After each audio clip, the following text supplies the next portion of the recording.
You want two trades under one ticker? Well, that's what I got for you today. My name is Joshua Belanger of CounterVest, and we're going to take a look at what I saw today in General Mills. So, what I follow, one of the specifics I follow in the market in general is where money's going in real time.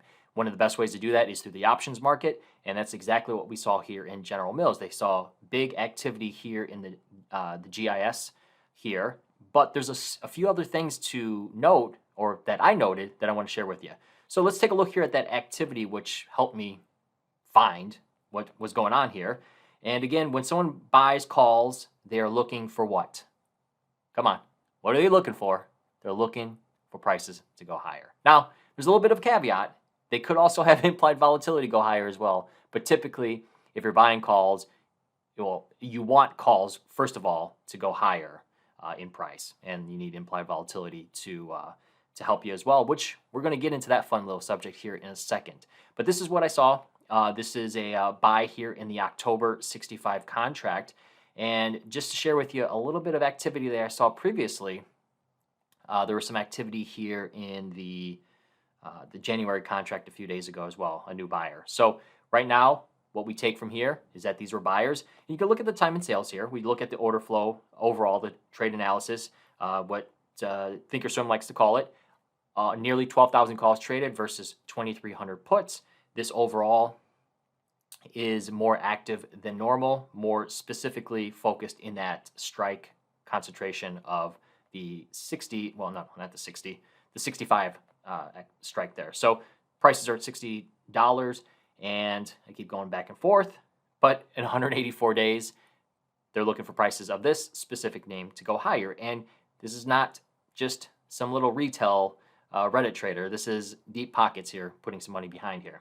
We take a look back as I scroll up and down.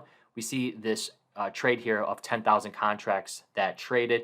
This is not something that's executed on your trading system. They call a broker, they put through the floor. But this traded at 155, and we see some other activity as well with these puts, probably a hedge, but you see some of the other 65s, a big 160 block trade at $1.50 as well. Again, 160 contracts is not just some little retail trader. This is all part of an order or someone else jumping onto it. So that's very specific and very interesting. Now, just because someone's buying calls doesn't mean you necessarily want to buy calls. I'll give you that little insight. You see the activity, and what they are looking for is not only prices to go higher, but to do it in a short amount of time and to go above the expected price. Now, I have a video that talk about expected ranges, understanding that, but that's part of the market. That's part of the market game, and specifically the option game.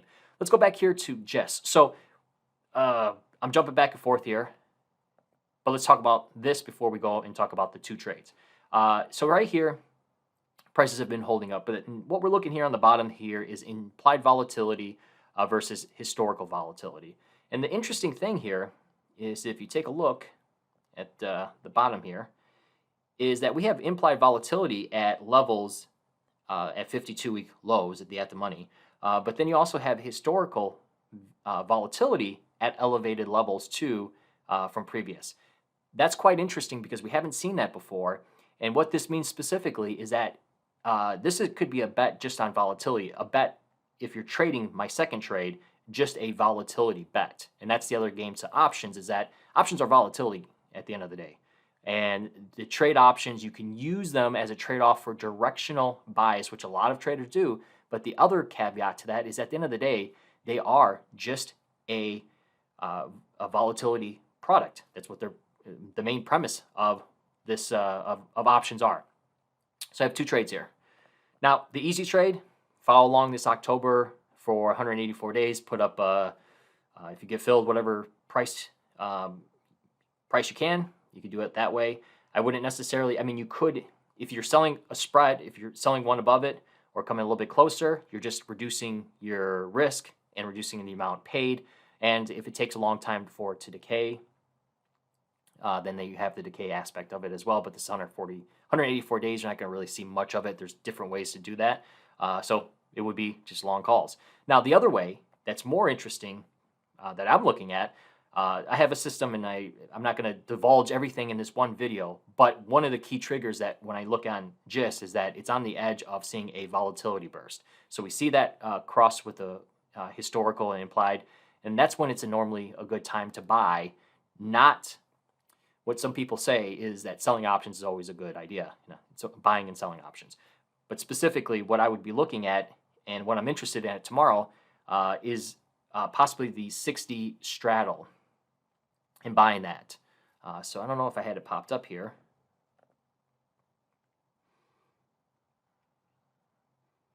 Yep, so this is 60 straddle here for $2.90. And within the next 37 days, what I'm looking for is a volatility increase. So this could expand in volatility, which increases the overall